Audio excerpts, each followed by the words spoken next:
Welcome to Mekong Delta!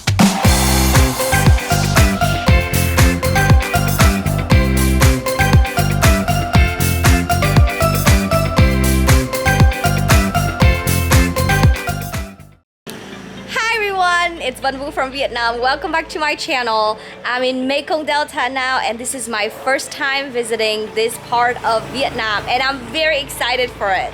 Before we go, don't forget to subscribe to my social media at Van Vu from Vietnam and visit my website whatthephovien.com to learn more about travel tips, Vietnamese culture, and food. Alright, let's go. In today's video, we're gonna discover the Mekong Delta, one of the longest rivers in the world. The river itself starts in the Himalayas and passes through China, Myanmar, Thailand, and Cambodia before reaching Vietnam, and that explains why the water is so murky. Because it is one of the most fertile regions, the Mekong Delta produces half of Vietnam's rice, 70% of its aquaculture, and 1/3 of its GDP. We're gonna discover the coconut village, learn how to make some coconut candies, and learn about the culture here. Thank you Long, my tour guide from Onetrip, for being my travel buddy today. If you'd like to book a tour like this, don't forget to fill out the form below and visit my website at whatthephovien.com. And now, let's go to the coconut village. Then why they call it roller coaster? Why? Yeah, because it's like you're moving like this. So later on, he's gonna turn to a little alley.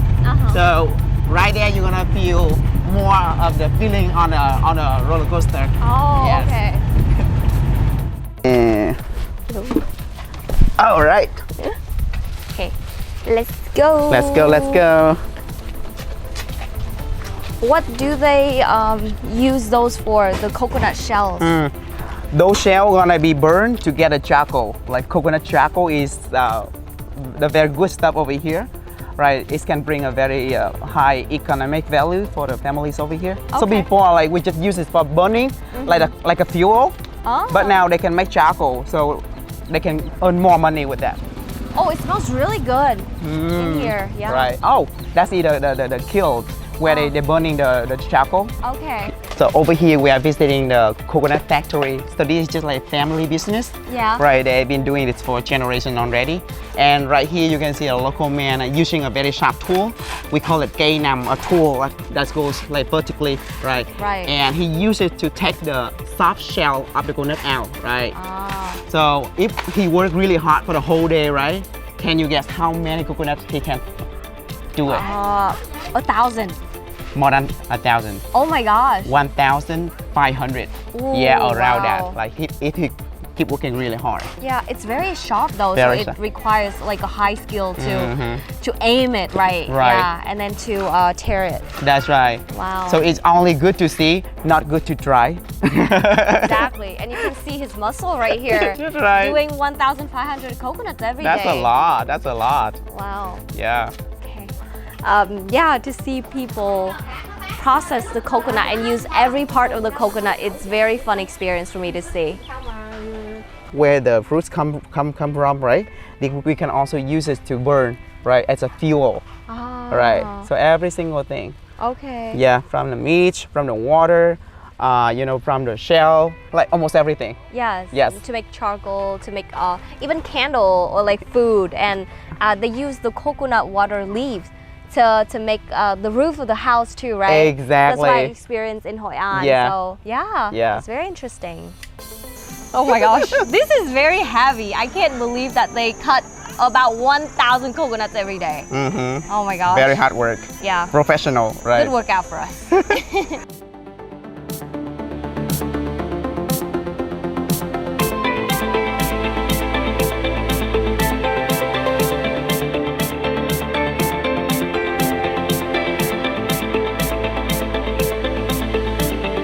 So this is like the brick kiln where they burn the brick, right? Because making brick in the traditional way is also like kind of like local business right here for generations already.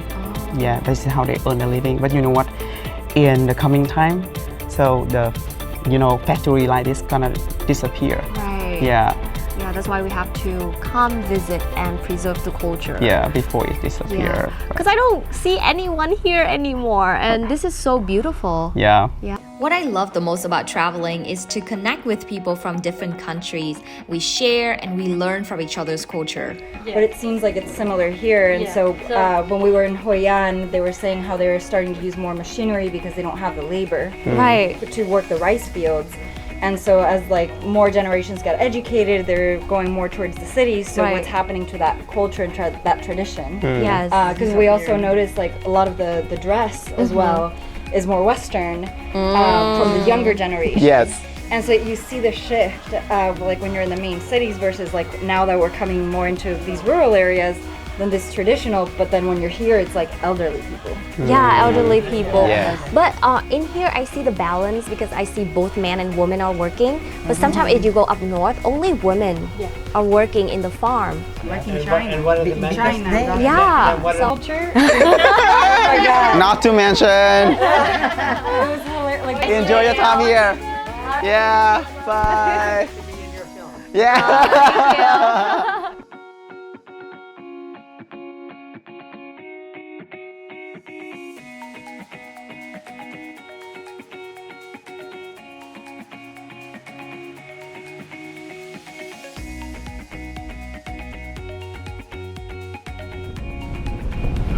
So good, so refreshing. why is there no water? You have to open it up, put it in. Oh my god. I'm so silly. Oh my gosh. Alright. So, wait, what? Oh, What's this, it you can for? see, they make it like this in case later on we eat the flesh, we can use it as a spoon. Oh, Oh. okay. She So, doesn't know yeah, that. there you go. It's okay. Just put it in here. How's it? Oh my gosh. It is so sweet. So sweet. I wish there's some ice in here. So it's more like Perfect. cool and cool.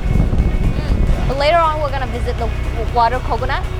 Yeah, we're gonna see the water coconut tree because it grows alongside the river, like on the both sides of the river banks. Right. A lot of them. And not to mention, we're gonna check out the coconut candy. I love coconut candies. And can we see how they make them? Of course, you wanna see the whole process of making coconut candy. First of all, he peels the soft shell out using a sharp tool called cây nam. After peeling, the coconut looks like a monkey face. After that, he breaks the coconut to get the coconut meat. The thicker the meat is, the better for the quality of the candy. They use the coconut water to make caramelized sauce for famous Vietnamese dishes such as stewed pork, thịt kho, or braised fish, cá kho. He showed me how to shred coconut meat by hand and with a machine, and it makes a huge difference. He then puts the coconut in the towel and squeezes the juice out. So sweet. This is the sweetest shot I have ever done. Swedish shot. Yep, not tequila shot. Yeah, not tequila. So good. Yo!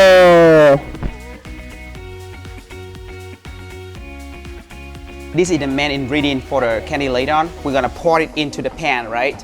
And then we're gonna add sugar and this one malt, M-A-L-T, right? So these three ingredients is the main ingredients for the candy.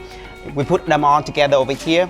We start burning and we keep stirring like this for about 1 hour. So you can see from the light liquid. After 1 hour, it becomes solid and condensed, just like condensed milk, right? Like this, right? 45 minutes later, it becomes really hard and sticky. The whole mixture will be put in a long mold and they will cut it into square shapes like this. Finally, they grab it in the transparent rice paper wrap and it's edible. And another grab. Voila! Now we have the yummy homemade coconut candy. Riding on a boat through coconut water on the Mekong Delta was definitely the highlight of this trip. I got to see the most beautiful scenery and I felt very calm and peaceful. I got to learn about the history and how people work here. It made me love Vietnam even more. If you want to experience this trip like this, don't forget to fill out the form below and I'll see you in the next trip. Bye!